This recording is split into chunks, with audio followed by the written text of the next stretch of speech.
welcome to OverDrive episode 3, slightly delayed. Yeah, slightly delayed, but today we're in Greenhead Park. Little change, as we thought, but we stopped off here. And I'm Martin, not new to the team now, been in a little bit longer.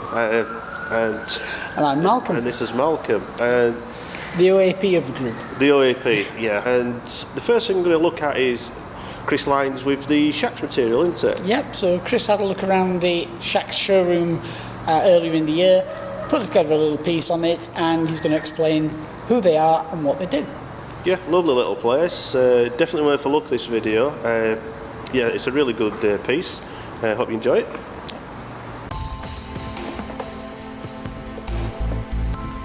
Welcome to Shacks.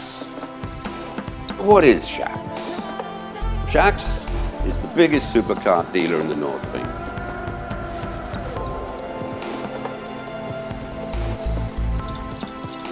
This is Shacks. 20,000 square feet of performance and prestige cars in a £1 million showroom.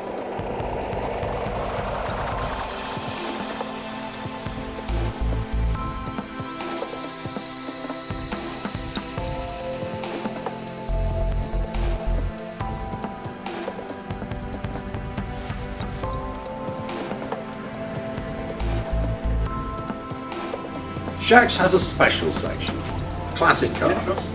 These are cars that for one reason or another have earned a place in history. These are indeed special cars. And these cars demand special owners who are prepared to spend the time and the care they need to keep these cars as they should be kept. These are cars that, although have a price tag, they are really priceless.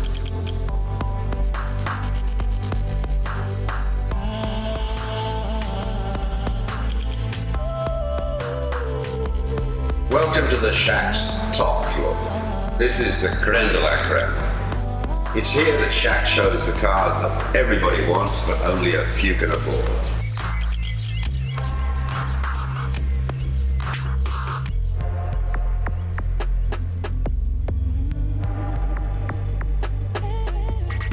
Maserati, Ferraris, Lamborghinis, Bentleys, Rollers, BMWs, AMG Mercedes.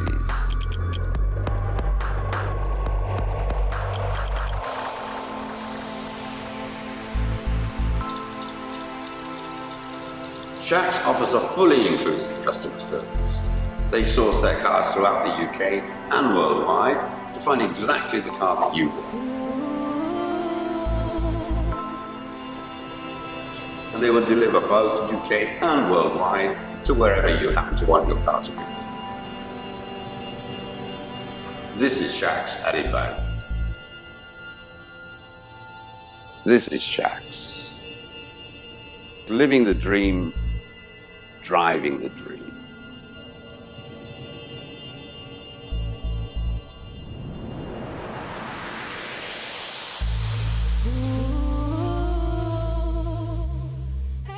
So, that was Shacks. If you're ever in the area, give it a visit. It really is worth going and having a look. Yeah, it is, yeah, worth a look there. And up next we have an unusual story of a car. It was the Scottish Rally Championship winner in 1984, but its history a little bit before that and after that is a bit different. So we're going to have a look at the first half where it goes up to the point where it wins the 1984 rally, and we're having a look at the second half later on in the show. Anyway, here's the first half. Enjoy. Ken Wood is still thundering onwards in the Vitesse, setting fastest times on a number of stages.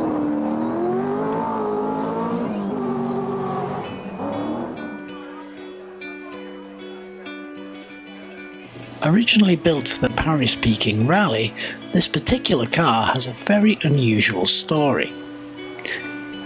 After the rally was cancelled, it was put back into storage.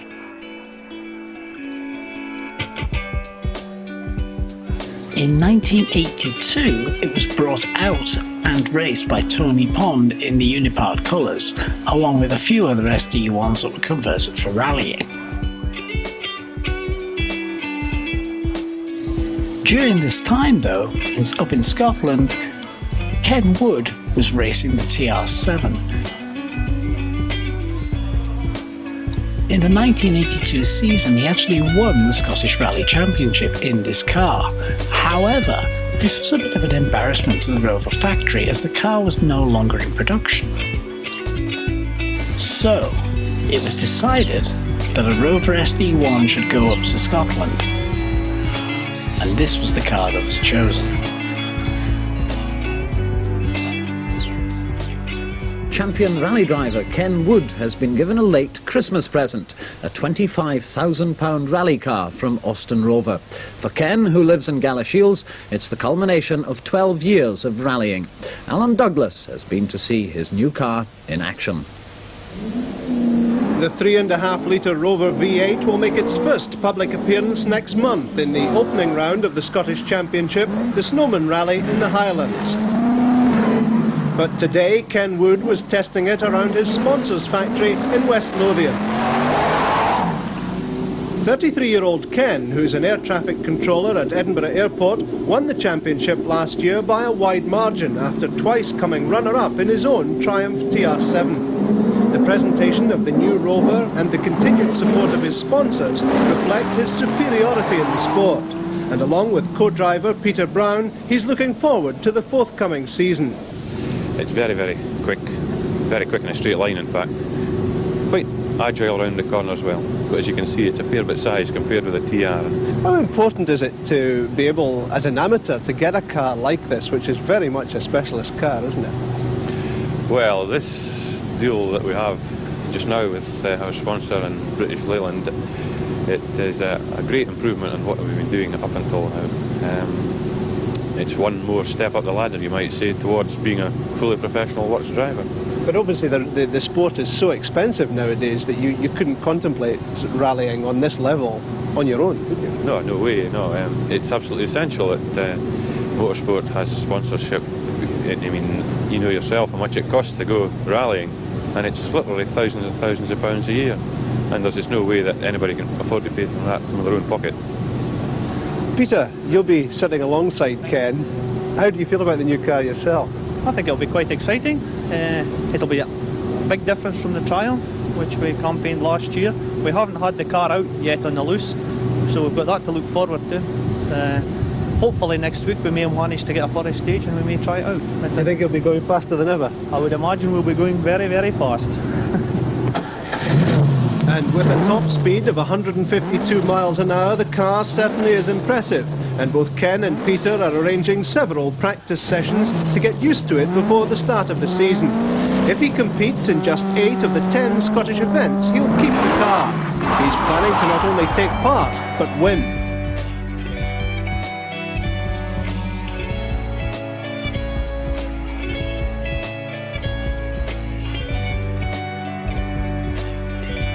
Ken Wood and Peter Brown raced the car in the 1983 season and came second that year.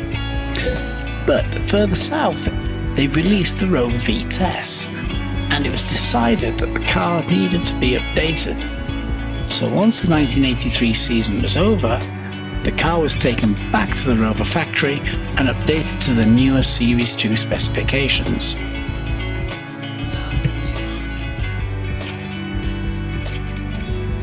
The car returned in 1984 with a new Series 2 specification, complete with new chin spoiler, bumpers and lights arrangement and wing mirrors. It's still based on the Group 2 Rover that it always has been.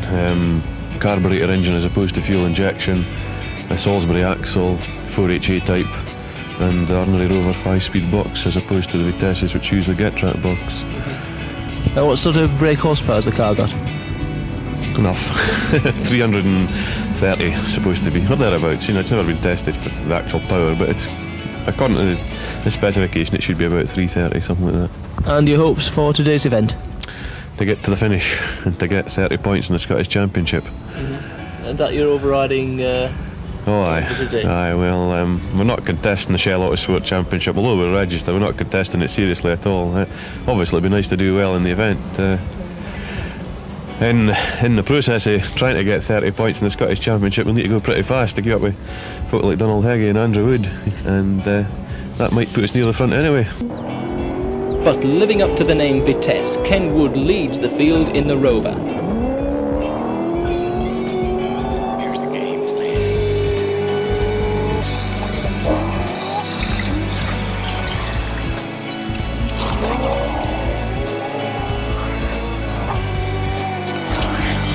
Ken Wood and Peter Brown went on to win the 1984 Scottish Rally Championship in the Rover. But victory is now in sight for Ken Wood in the Rover Vitesse. Right, so that was the first part about the SD1. Good history to that car, as you'll see later on. Now we've got coming up a little one in a, we won't say exotic location of Portugal. Two cars, roughly sort of like same together, but you can see the differences. It's a Peugeot 308 and a Fiat Tipo. I'm just going to find out which we think is the best overall out of the two. Could be a bit of a surprise there. Most people are going to be thinking one, but might well be the other. Yeah, I was surprised after seeing this footage, I really was, but you decide for yourself, but it's a good film, this.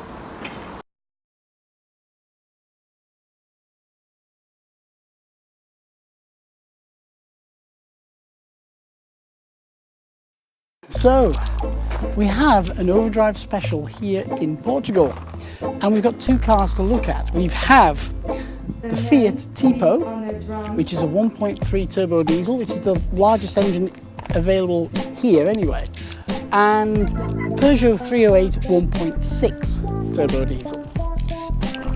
Fairly evenly matched, although the Fiat's a new model, the Peugeot is due facelift, which is out. And, well, let's see what they're like. Inside the 308, nice little car, small sporty steering wheel, probably a little bit too small if you're going to be using it as an everyday car, but it's not too bad. Mazda MX-5 is a little bit bigger than this, but it's not a bad size. Display's quite clear, we've got all the dials in the right places. Speedo, I suppose the opposite way around to what we used to in the UK, but speedo on the left, barometer on the right, fuel, water temperature, everything you need there. The big gripe is this. Everything on the screen. So I've got here the fan control, but if I was on the radio, I'd have to literally swap the screen over. Okay, which one is it? Oh, it's that one. Okay, right, I want to set this to that, I want to set that. It's on the screen, it's almost as distracting as using a mobile phone. It's no different to literally taking your eyes off the road to read a text message. But, other than that, everything's pretty well laid out in here. That's a big criticism though, there's no tactile response on the heating system. 6-speed gearbox, you've got USB charger as well as a 12-volt socket, auxiliary in, and locking buttons, front screen demist, hazard lights, rear screen demist, and air recirculation. And by the look of it, volume control. Window controls on the left, handbrake, all the usual stuff, and a few other controls down here. Good interior though, pretty good interior, other than this thing with everything on the screen. Technology can go a bit far, and in this case, it has. Issues with the interior aside though, handling of the car is pretty good. Generally whilst on the road, it handles corners well. It's a good all-round car handling city driving just as well as it handles motorway driving. There are a few caveats with that though, but it is a pretty good car. There's no city mode that's available on it, so what you have is what you get. It smooths out the bumps in the road quite well. It's not quite as smooth as you'd like, but it does do the job quite nicely, and the power's there when you need it. The 1.6 litre turbo diesel is pretty good on power, good for around about 120 horsepower, and it's reasonably good on fuel as well whilst married up to the 6-speed gearbox. However, it is beginning to look a little dated in the looks. This isn't really the fault of the Peugeot itself because it's quite an old model by comparison to the Tipo, but it does begin to show. The lines are pretty similar to what the Tipo would be if it were the hatch, and generally the overall looks can be a bit bland from the front. Folding wing mirrors though do help when locking and unlocking the car, minimising damage from passing motorists. There's plenty of boot space in the back of the car, so if you're going for a long journey, there's no problem with actually putting luggage in. and it doesn't compromise the rear seats either. There's quite a lot of space in the main cabin, both front and back. There's a separate cruise control on here which is away from the steering wheel, which is a good job as it's quite small. There's also a little display showing you who's got the seatbelts on. Overall, the car is a good package.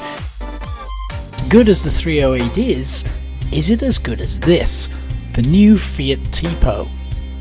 Fiat have resurrected the name of the Tipo from their past and brought out a car which really is good for the money. New looks, all-electric dash, which is clear and understandable, and complete new set of alloy wheels to go with the car's up-to-date and modern looks. Modern headlamp units, and plenty of other toys to play around with.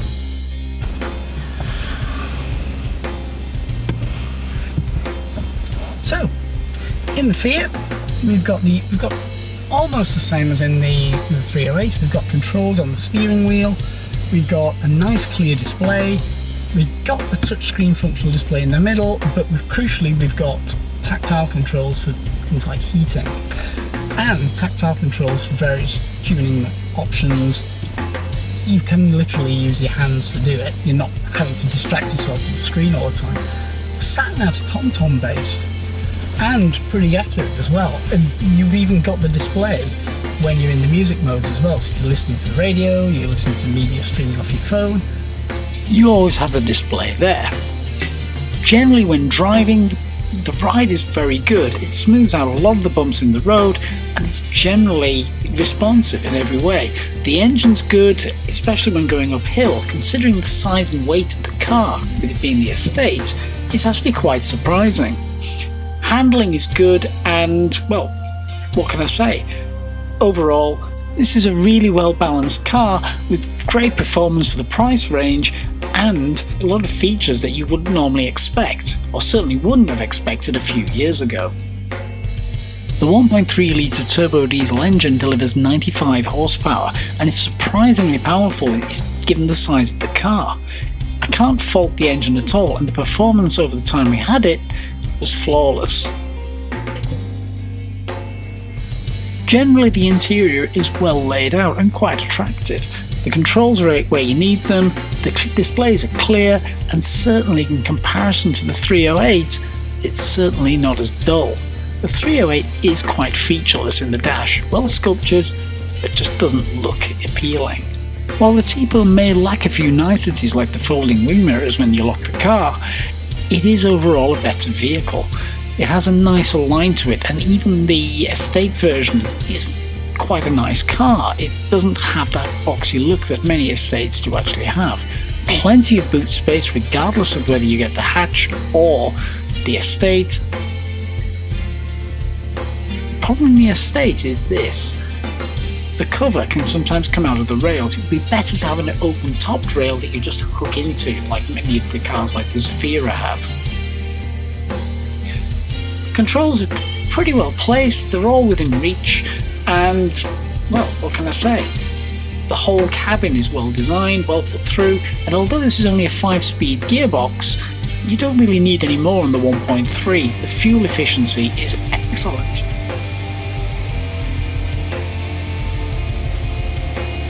Plenty of things on the display, so you see start stop, you've got city mode, you can even swap to miles per hour, and you've got various settings for the car that are available to you, all controllable from the steering wheel. The whole thing just sits nicely. Out of the two cars, personally I preferred the Fiat. It's got the newer design, it's got more bold looks, and quite frankly, has a better fuel economy than the Peugeot.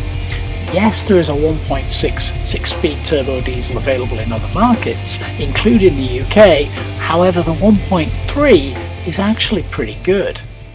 It's a shame, because we're going to ignore that car in the UK. We'll go for the 308 every time. And you know what? It's our loss.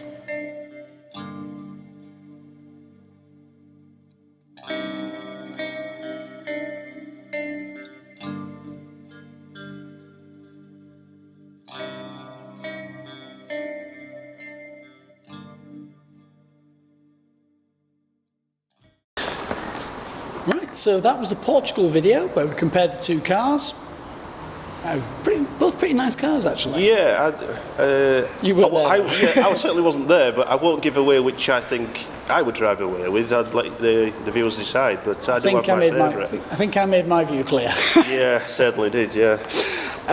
Right, so a bit of a scandal that's broken out in the last few weeks in Japan. So a few of you may have actually heard about this with the Kobe Steel Limited. Have you seen about that one? Yeah. It's actually now expanded beyond cars into it's basically planes, trains and automobiles with the occasional shipping bit thrown in for good measure. Right, sounds a bit of money there. It is. So what have you heard about it so far? Well, I would have been shocked to hear about it in the first instance altogether. When I heard the news that it is progressing more into everyday transport, I was a bit alarmed, actually. Yeah, I mean, there's parts manufactured in the bullet train. Now that is a worry. That is a worry because you've got high speed, high stress area, and it's the tensile strength of the products that has actually been misleading. It is, yeah. Now, Mitsubishi have been hit pretty hard because they were hit by another scandal similar earlier in the year. Right. Which the first scandal did hit the cars, which then hit the share price. In this one, it's hit their airplane division. That's not good. It's not good, but it does look like it's more, at the minute, it's not structurally critical components. So we're probably looking at interior stuff, interior locks and stuff like that. But we don't know for certain. Is this a thing that's going to have a knock-on effect, i.e. towards construction as well? Yes, because it's not just the aluminium products and the brass and things like that they've been misleading on, it's steel construction as well. So steel girders in buildings have been affected for the last 10 years. It started off as a 18-month period and it's grown to a 10-year period.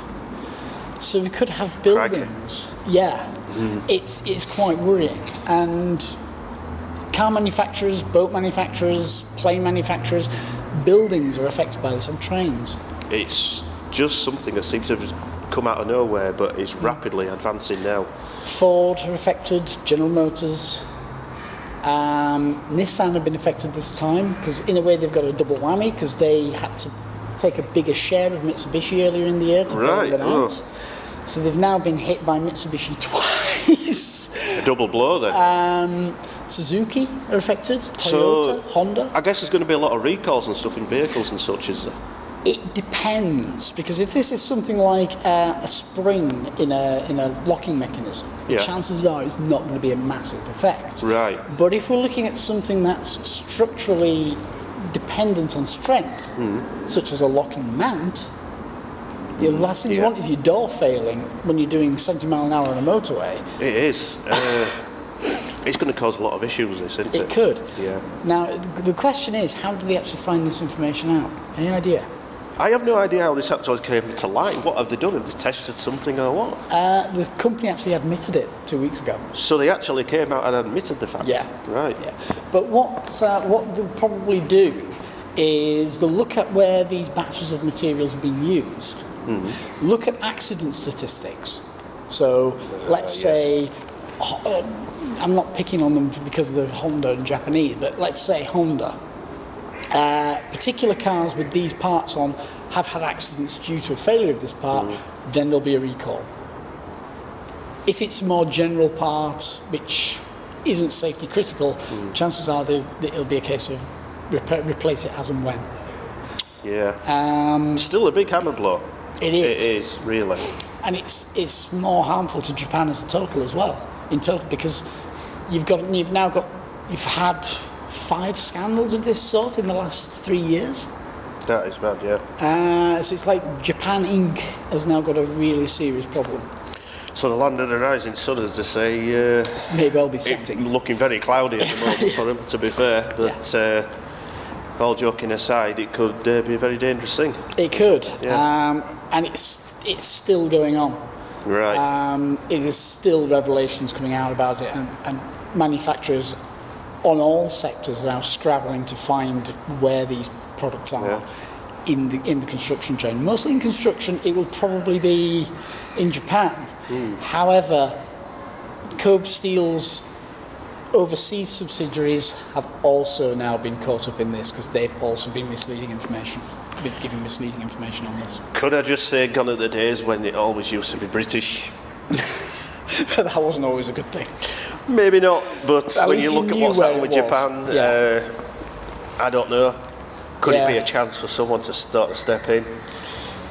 I think we've had our chance, but We've had our chance. I think now the next big steel manufacturing is going to be China. China. Well, yeah. I mean, they are pretty much everywhere now. Yeah. Well, yeah, with everything, so... They are effectively the workshop of the world. Yeah. Unfortunately, because we just don't seem to do the things that we used to do as a nation, so... No, which is a shame.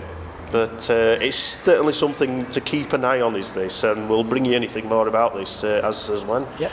Keep an eye on the website because there's always little bits of news that come up on there, and I'll be keeping that as up to date. Because as we are finding out, it's not just run-of-the-mill things it's affecting, it is across the board now. It is now. So, yeah, definitely worth keeping an eye on this, and we will keep you posted with things like that. Yeah, so... Up next, we've seen first part of the SD1, we've seen Shaq's, we've seen the Portugal reviews. It's now your bit on the MGB. It is. I took a look at a lovely car, an MGB. As we found out, this car had already been sold. Yeah. When it filmed. And packed off to Holland. Basically, yes, it was sold on just the looks of the car. The person had never actually stood next to the car. And bought it off the website. He bought it from the looks of what he saw in the video and everything. And as you'll see with this video, it's a beautiful car, immaculate. Spectacular example. It is.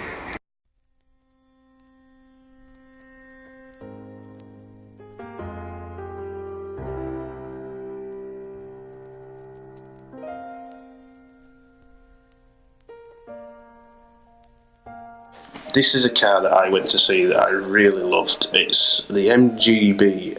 It's in a glorious white colour, and to be fair, this car just looks immaculate. I had to believe a car from the 70s because this was on an S-plate. Stood alongside this car and I was really impressed with all the chrome wipers, the chrome grille, everything. Handles, all those little touches which I loved. It's one of those fall in love vehicles. You don't see many of these now, especially on an S-plate, which this is. We're going into the 70s with this. So one of the cars which has rear leaf springs as well, and beautiful, absolutely beautiful wire wheels.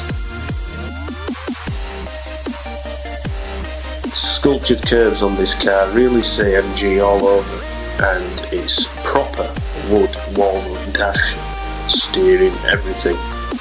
A gorgeous interior, very plush inside, lovely red leather trim.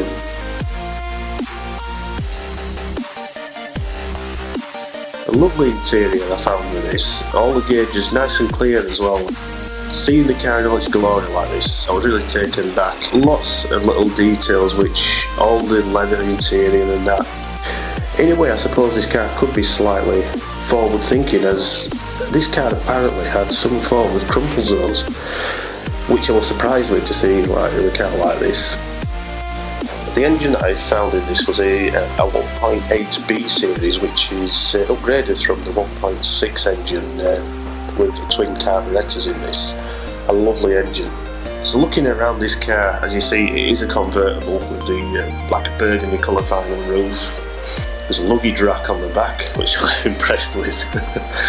And yeah, as it stood there, it's just one of those like summer holiday cars to me. You can imagine just setting off with this with your basket and hot water and just going to the coast.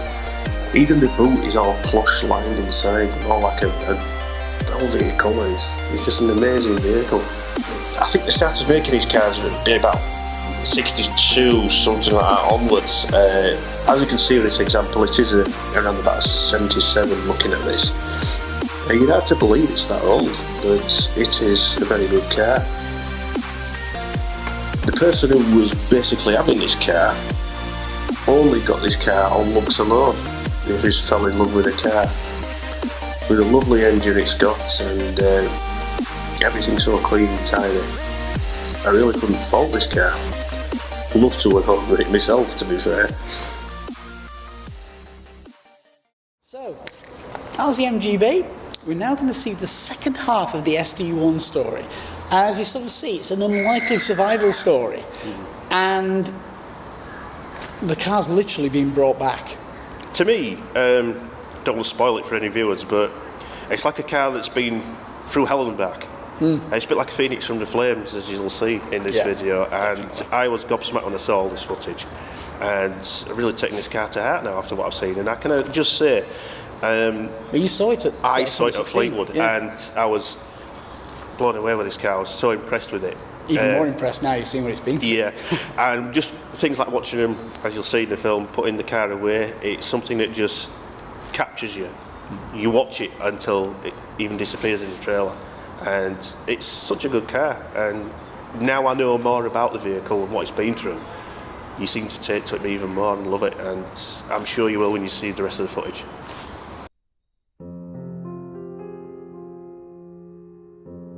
The following year, the car was sold to Ewan Piper, who raced the car for a while before selling it on to Duncan Jeffrey. Duncan raced the car but found it difficult to control, and after a number of accidents, buckled a shell, writing the car off.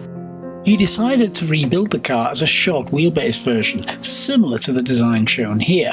His version wasn't quite as polished. It was, however, ideal for him. Although, considering the car's heritage, journalists in the article of this magazine did question the reasoning behind it. Duncan justified it as it made it easier to control.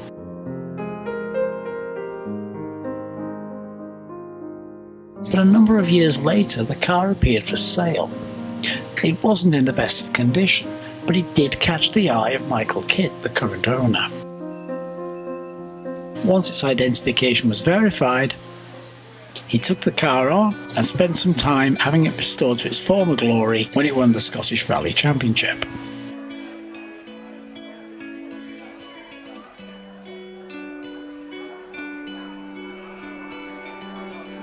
The shell was extended back to its normal size, new doors were added, new bonnets, and the car fully restored.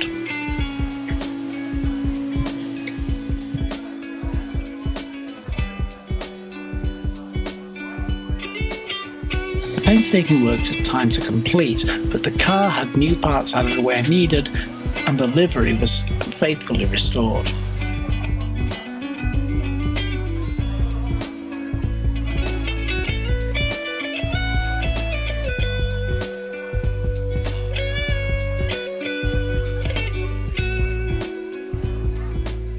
Once ready, the car was entered for the Manx Rally and has appeared at numerous rallies since.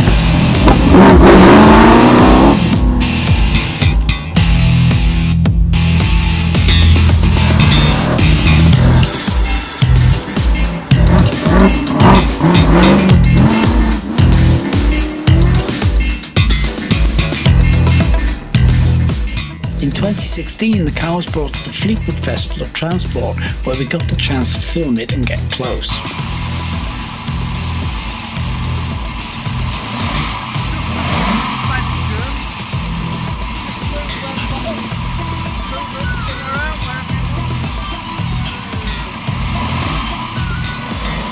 The engine's been brought up to the race specification of the time, which is a dry sump system, where the oil was actually fed from an oil feed right at the back of the car.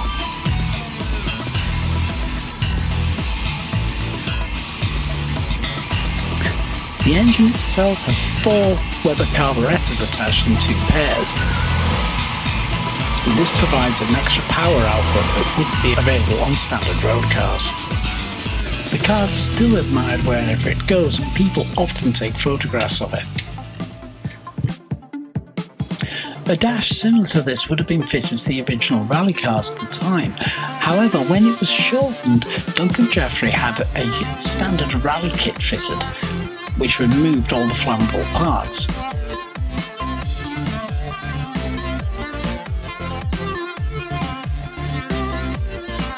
You can see the pipe work as well, which takes the fuel and the oil from different parts of the car towards the back and feeds it into the engine. With everything relocated at the back, there's little chance of damage to something like the sump and losing oil during a race. As much of the car has been recreated in as much detail as possible.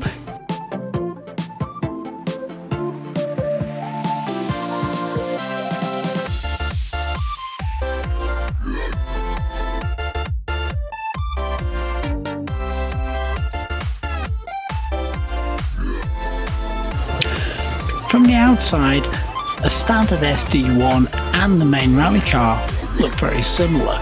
However, the rally car does have many differences, such as the dual-shock rear suspension, which was originally fitted for the Paris Peking Rally.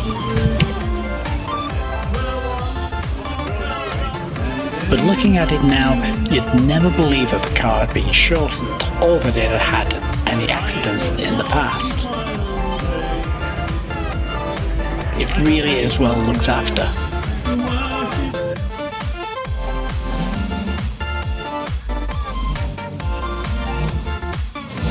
It's nice to actually see a piece of both British motoring and Scottish rallying heritage being so well looked after by a private individual. Not many people would actually go out their way to bring a car like this back to its former glory. And it's a testament to Michael that he's actually done this. There are rally cars in private possession, and some of them are still raced. However, none of them have been through what this particular car's been through.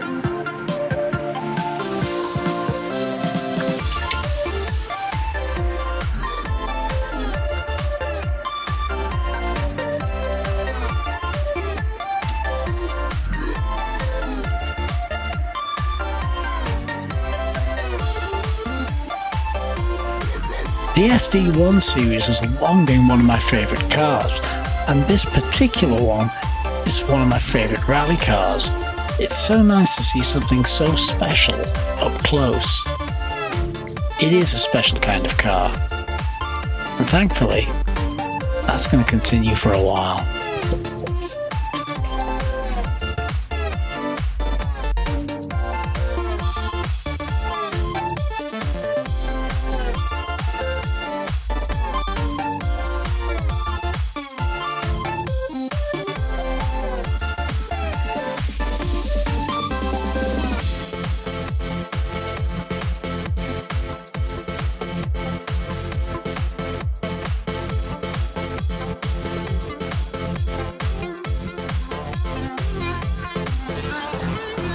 That was the SD1 story, and as you can see, it has been through quite a lot, especially when the original race it was designed for and built for was cancelled. Then, of course, taken on and sent up to Scotland, and we got Ken Wood and Peter Brown racing it, and it was really good as well that last year they were reunited with the car as well. Yeah, that would have good touch, I think. Yeah, from what I can gather as well, because I sort of spoke to Michael about it on the phone a couple of days ago. They both saw it and they're just beaming. I can imagine sort of feeling you get being confronted with something from your past like that. Yeah. Especially if the last thing you heard it being chopped down. Yeah, you'd be wondering all sorts, and then you see it in all its glory like that. Big thing, I think. Yeah. After all them years. It was, and then it spent that. One thing I didn't put in there was it did spend some time up in the Motoring Museum up in Aberdeen, and was a very popular exhibit up there. I can imagine, yeah. I do remember someone in my past that actually owned a standard SD1. I've had two. And they were one of those cars that were a bit understated at some points until you saw them in the flesh sort of thing. Or you were driving them or driven in them. Yeah. I mean, it was literally like an 80-mile-an-hour armchair. It was so comfortable. It was. Yeah. Very, very underestimated. To see one as a rally car like that's very good, it really is. Especially restored as well. Yeah. You couldn't even see where it had been done and what had been done with it. It's so well done. Yeah. But that's episode 3 over with. Yes, it sort of wraps that up. Sorry for the delay. As you know, with the Portugal one, we didn't exactly all just walk there and come back, but might as well have done. we might as well. But by the length of time this video's taken, but I'm sure you're going to find some interest out of this video as we've done making it for you. And some pretty good things lined up for episodes 4 and 5. Yes, we definitely will be back with episode 4. So all I can say is thank you to Malcolm. Thank you to Martin. Thanks to me again. I will apologise if I sound a bit gruff, but I'm just getting over a cold because I didn't go to Portugal. So, but yes, I hope you find something you can take away from the video and enjoy. And we'll see you next time. Thank you. Thank you. Goodbye. Cheers.